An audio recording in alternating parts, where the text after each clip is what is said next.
नमस्कार दोस्तों, मैं आपका दोस्त और होस्ट सनी पेट एक बार फिर से आप सभी का स्वागत करता हूँ जेवीएन विजन टीवी पर। वैसे समय के बाद एक बार फिर से आप सभी के बीच आया हूँ। इस टाइम गाइज मैं हूँ ग्राम पंचायत नंदपुर के रूहिलदार वैली में, जो कि देखने के लिए अपने आप में एक खूबसूरत वैली है। और आज हमारे बीच डीएफओ साहब रोडू से यहाँ आए हैं, साथ साथ श्रीमती शकुंतला डॉट जी, जो कि लगातार 3 बार प्रधान रह चुके हैं। मैम आपका बहुत बहुत स्वागत है। और साथ में हमारे साथ आरू सर है और हमारे बीट कार्ड सर यहाँ के। तो सर आपका बहुत बहुत स्वागत है जेवीएन विजन टीवी में। तो सर जैसा कि हम सुबह से आपके साथ है, तो हमने देखा तो उसमें से एक जायका लेके एक नाम आया था, तो थोड़ा सा बताना सर वो क्या चीज है सर? जायका एक्चुअली एक जापान का प्रोजेक्ट है, एक जापान की एजेंसी है, जापान इंटरनेशनल कोऑपरेटिव एजेंसी जी सर। तो वो फंड कर रही है हिमाचल प्रदेश में। ये 800 करोड़ का प्रोजेक्ट है हिमाचल प्रदेश में। जी सर। बहुत से एरियाज है इसमें, बहुत सारे डिविजन है, फॉरेस्ट डिविजन। तो उसमें से एक रोहरू है।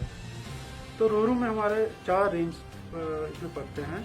तो एक है हमारा सरस्वती नगर, जहाँ पे हम अभी है। जी सर।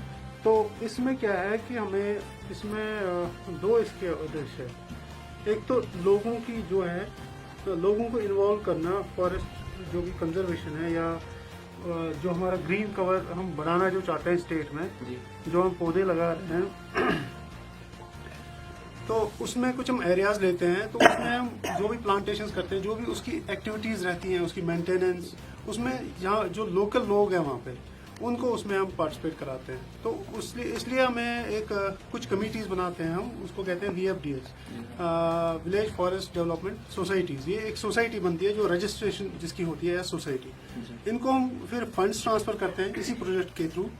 DFO ऑफिस से इनको फंड ट्रांसफर होता है और उस फंड से जो भी एक्टिविटीज है, चाहे प्लांटेशन की हो, कुछ फंड इनको पंचायत में कुछ छोटे मोटे काम करने के लिए मिलते हैं। एक माइक्रो प्लान बनता है इसमें, हर किसी VFDS का एक माइक्रो प्लान बनता है। उस माइक्रो प्लान में जो भी हम एक्टिविटीज डालते हैं उसको हम फंड करते हैं उस प्रोजेक्ट से। तो जो भी उस VFDS में मेंबर्स होते हैं, उसका एक प्रेसिडेंट रहता है, एक ट्रेजरर रहता है। ट्रेजरर हमारा जो लोकल BO है वो रहता है। कुछ मेंबर्स रहते हैं जो लोकल ही होते हैं। तो खुद लोग मेंबर्स यहाँ पे सिलेक्ट करते हैं। वो हमारे जो स्टाफ है वो आता है साइट पे, एक कमेटी बनती है, उसी को हम फिर society as a society register करते हैं। प्लस हम बीच बीच में यहाँ पे आते रहते हैं, वर्कशॉप्स लगते हैं, सेमिनार्स लगते हैं। इनको हम जागरूक करते रहते हैं कि जंगलों की जो भी अहमियत है क्या है। आज भी हम जैसे सुबह से यहाँ पे, तो पता है मैंने इनको कि कितनी अहमियत है। आप खुद को फॉरेस्ट के साथ कनेक्ट करो।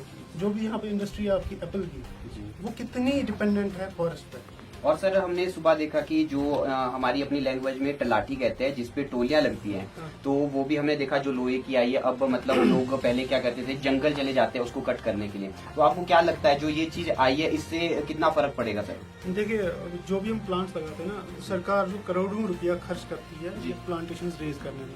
तो लोगों में यहाँ पे ये पहले से कल्चर है, यहाँ का ट्रेडिशन है कि ये छोटे छोटे प्लांट्स जो है 8-10 साल के पोल साइज के, तो वो ये काट के फिर उनसे वो टोलियां बनाते हैं। लेकिन ये प्लांट्स हम अभी तो जैसे प्लांटेशन हम रेज करते हैं, फिर अगर ये कोई प्लांट 8-10 साल के बाद ये तैयार जब होता है तो कोई काट देता है, तो कितना नुकसान होता है। तो हमने इनको ये समझाया। जो हमें जायका में इस ये जो VFDS है यहाँ की रोहिन वनों की, इन्होंने डिसाइड किया कि जो ये टोलियां हैं, हम इन सब सारा जो हमें 5 लाख हमने इनको दिया था, इन्होंने डिसाइड किया जो 5 लाख में हम इनसे ये टोलियां ही खरीदेंगे, ताकि हमें जंगल जाके पेड़ काटने की कोई जरूरत ना पड़े।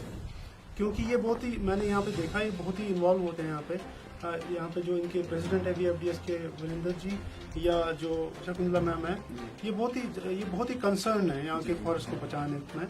तो इसलिए इन्होंने डिसाइड किया कि हम उस पैसे से यही टोलियां लेंगे। वो हमने आयरन पोल्स है वो लिए हैं, और इनको आज हमने वो बांट भी दिए हैं यहाँ पे। एंड मैं जितने मुझे जागरूक लगते हैं, मुझे नहीं लगता कि आप ये जंगल जाएंगे और इसके बाद ये काटेंगे जो पौधे पहले काटते आ रहे हैं। तो ये खुद इन्होंने डिसाइड किया कि हम ये करेंगे। तो मुझे पूरी उम्मीद है कि ये अब आगे से ऐसी चीजें नहीं होंगी। मैम आपके लिए क्वेश्चन है, जैसे कि अभी हम गए थे तो हमने देखा कि टूरिज्म को यहाँ पे बढ़ावा दे रहे हैं। तो आपको सुनने में कहीं ना कहीं से मुझे आया था कि मतलब ये आपका एक ड्रीम था, ये सपना था कि आपने यहाँ पे टूरिज्म को सपोर्ट करना है। तो उसके ऊपर आप क्या कहना चाहोगे मैम? हमारा ड्रीम भी था, पिछले जब जन्मअष्टमी था यहाँ पे, तो जन्मअष्टमी में मेरा सबसे पहला यही था कि इको टूरिज्म को हमें बढ़ावा देना चाहिए। सरकार दे भी रही है और अभी देखा होगा आपने कि हमारे माननीय मुख्य सचेतक नरेंद्र बरागटा ने तो गिरी गंगा को डेवलप करने के लिए, चांशल को डेवलप करने के लिए भी बहुत सारा उन्होंने अभी बहुत सारी टीम्स आई थी, देखा था, और ये एरिया डेवलप भी हो सकता है। और इसमें मेन कारण ये भी है कि जिस तरह से हम देखते हैं कि हमारी जनरेशन में एक बच्चा है हमारे पास, तो वो बच्चे दूर दूर पढ़ रहे हैं, अच्छी नॉलेज है उनको, अच्छी एजुकेशन है, तो वो भी चाहते हैं कि गाँव में आकर के हम कोई ना कोई अच्छा काम करें। ये नहीं हमारे पास ऑर्चर्ड है, अपना बहुत सारा काम है करने के लिए, पर वो जिस तरह की टेक्नोलॉजी विकसित हो रही है ना, उस हिसाब से वो चाहते हैं कि हम कुछ और अच्छा काम करें, तो क्यों ना यहाँ टूरिज्म को विकसित किया जाए। जब जन्मअष्टमी था तो मैंने इसका एक उठाया था कि भाई एक इको टूरिज्म का हम भी चाहते हैं कि हमारे इधर से इको टूरिज्म का वो काम चले। तो पहले भी एसडीएम साहब, डीएफओ साहब आए, उन्होंने देखा तो उन्होंने कहा बहुत अच्छा एरिया है। अब डीएफओ साहब आए, उन्होंने मुझे कहा कि मैडम आप ये बताओ कि टूरिज्म तो चलो आ जाए, कुछ हम कर लेंगे आपके लिए, पर ट्रैकिंग के लिए भी जब आप कि कोई टूरिस्ट आते हैं तो उनको बहुत सारी चीज़ें चाहिए होती है, उनको रहने के लिए अच्छी जगह चाहिए होती है, रोड्स अच्छे होने चाहिए, और आपके लिए ट्रैकिंग के लिए भी जगह होनी चाहिए। तो आज ये सब कुछ हमने डीएफओ साहब को दिखाया। हमारा ड्रीम भी है और ये भी ड्रीम है कि हमारा प्लान जो बाहर बच्चों का हो रहा है, वो बच्चे अपने घर में आकर के अपना काम करें। उससे क्या होगा कि आने वाले टाइम में उम्रें तो हर आदमी की बढ़ती है, हमारी भी बढ़ रही है, हम भी 50 से ऊपर जा रहे हैं, माँ बाप भी सुरक्षित रह गए और बच्चे भी सुरक्षित रह गए। और आजकल देखो ना कि दूर जाते हैं बच्चे, कितना डर लगता है कोरोना में। और इस कोरोना में इस वायरस ऐसा भी हुआ है कि कई माएँ ऐसी भी हुई है जो अपने बच्चों की शक्ल नहीं देख सकी। तो मैं नहीं चाहती कि सबके लिए हमारे को कोई ऐसे हालात हमारे ऊपर आए और ऐसा सपना हमारे को ऐसे कुछ गलत वो हमारे को देखना पड़े।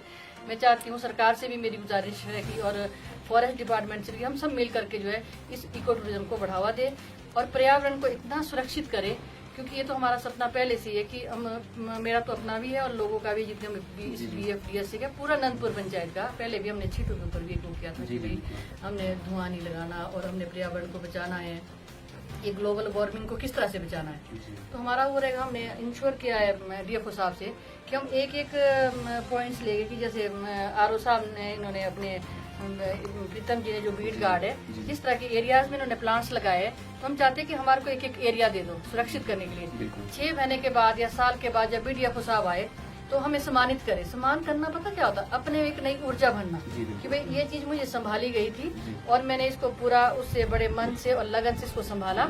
और देखो मैंने आज आपके पास ये मिसाल पेश की है कि ये जो कल छोटा सा पौधा था, आज मेरा जवान बेटा, मेरा बूटा बन गया है ना। एक बूटा एक बेटा एक बराबर है। तो हम चाहेंगे हम इसको सुरक्षित करें। और सब महिलाओं को भी हमने ये बोला कि हम अभी डीएफओ साहब से भी ये बात होगी कि सर हमारे को कुछ या जायका से कोई ऐसा प्रोसेसिंग का कोई हमारे को ऐसा प्लांट बने ताकि हम बहुत सारी महिलाएं अपना काम कर सके। तो होता पता क्या है कि आदमी मांगने वाला, अर्निंग अपनी होती है तो उसकी मजा कुछ और रहती है। तो हम कोशिश करेंगे कि हम जंगलों को भी बचाएंगे और भी बहुत सारे काम इसमें करेंगे और बाकी भी सबका हमारा साथ सहयोग रहेगा। जैसा कि मैम ने सर बताया, तो आपको इस मुहिम को लेकर आप क्या सोचते हो सर? ये कैसी मुहिम है और आप इसके बारे में क्या करोगे, कैसा सोचते हो सर इसके ऊपर आप? देखो एक चीज है जो हम जायका की बात कर रहे थे, जायका में और एक इसमें एक और एक पॉइंट है कि जितनी भी VFDS बनी है, जितनी भी विलेज फॉरेस्ट डेवलपमेंट सोसाइटी बनी है, यहाँ पे सावरा में हमने 5 बनाई है। तो हर किसी सोसाइटी में 2 सेल्फ हेल्प ग्रुप्स भी बनेंगे। एक सेल्फ हेल्प ग्रुप का एक बिजनेस प्लान बनेगा। वो हमारे एक्सपर्ट्स आएंगे, इनसे मिलेंगे, इनके साथ मीटिंग करेंगे, ये कौन सा बिजनेस करना चाहते हैं, कौन सा एंटरप्रेन्योरशिप लाना चाहते हैं। चाहे जैसे कह रहे हैं फूड प्रोसेसिंग का, तो एक सेल्फ हेल्प ग्रुप या 2 वो भी कर सकते हैं। एक बिजनेस प्लान बनेगा, उसमें इस बिजनेस प्लान में भी इनका जो है जायका प्रोजेक्ट से भी सब्सिडी मिलेगी कुछ, और कुछ इनको फाइनेंस करना पड़ेगा बैंक से, उसमें भी हम इनकी हेल्प करेंगे।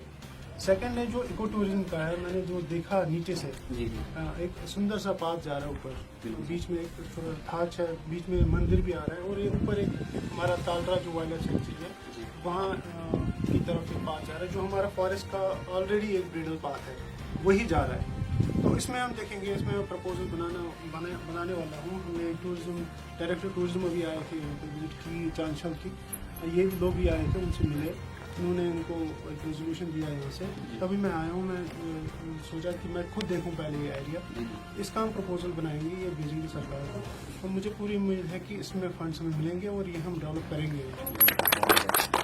और एक सवाल और है सर कि आपने देखा होगा कि हमारे जंगलों को रात को काटा जाता है, रात को लोग जाते हैं और काटे जाते हैं, तो उसके ऊपर आप क्या मैसेज देना चाहोगे लोगों को सर?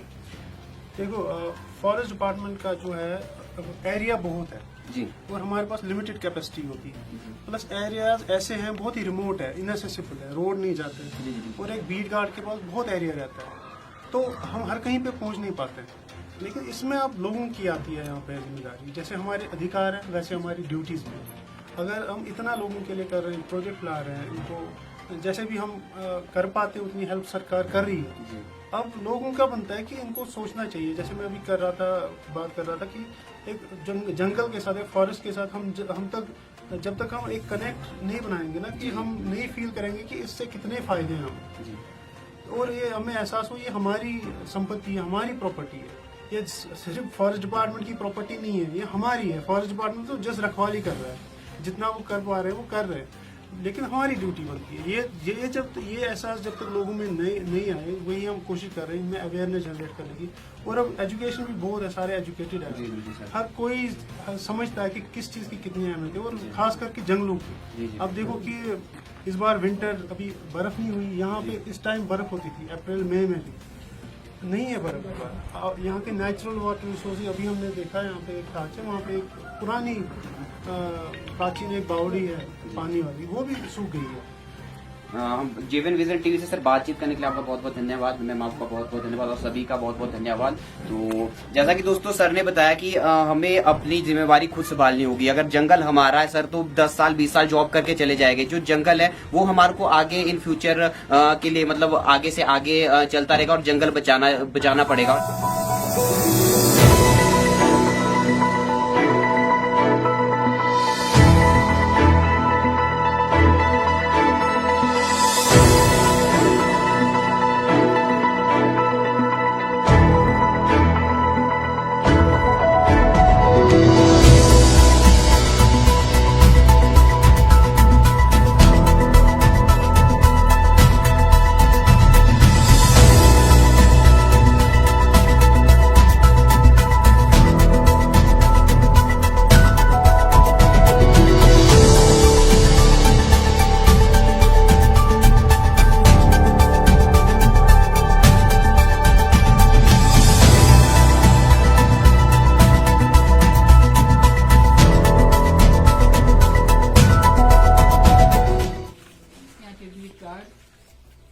और समस्त BFDS के जितने भी मेंबर्स हैं, हम आप सबका यहाँ पर आने पर अभिनंदन करते हैं।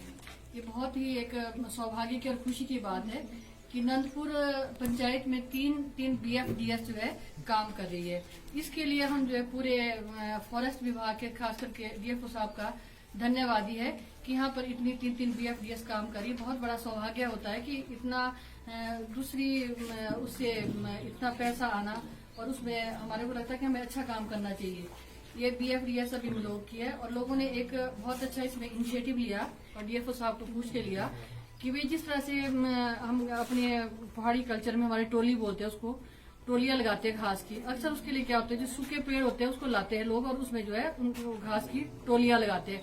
और हम तो चाहते हैं कि जंगल से सूखा पेड़ भी जो है ऐसे ही व्यर्थ में उसका नुकसान ना हो। इसलिए हम धन्यवादी है जायका प्रोजेक्ट के, जिससे कि हमारे लिए जो BFDS से हमने जो ये वाले खंबे इसके लिए मंगाए, 400 खंबा उसके लिए आया हुआ सर, क्या नाम है, इस BFDS और इस बाढ़ के लिए रूरल लोग के लिए। और उससे क्या होगा कि कम से कम हजारों पेड़ जो है हमारा बचेगा और पर्यावरण भी बचेगा। और हम लोग चाहते हैं कि जितना हमारे से हो सके हम पर्यावरण को बढ़ाने में सब लोग क्या नाम वचनबद्ध रहे और इसमें ज्यादा से ज्यादा काम करें कि हम जगह जगह में पेड़ लगाए। और पेड़ लगाने से क्या होगा कि जो एक अंदर है हमारी, जो आज तक भी इन चोटियों में सर बर्फ होती थी, है ना, आज यही कारण है बर्फ का कि शायद हो सकता है कि हमने भी कहीं ना कहीं नुकसान किया होगा पर्यावरण का। और अब हम जागरूक हो गए और सब लोग चाहते हैं कि भाई हम इसको फॉरेस्ट विभाग के साथ जाकर के जहाँ भी वो हो गए पेड़ लगाए और ज्यादा से ज्यादा पेड़ों को जो है हम आग से बचाए। इस बार जो ये बीट गार्ड है, इन्होंने इतने काम यहाँ पे किया सब BFDS ने, और बहुत सारे प्लांटेशन हुई है, लेकिन उसका फायदा तब होगा जब हम उसको जो है आग से। बाकी धन्यवाद सर। बाकी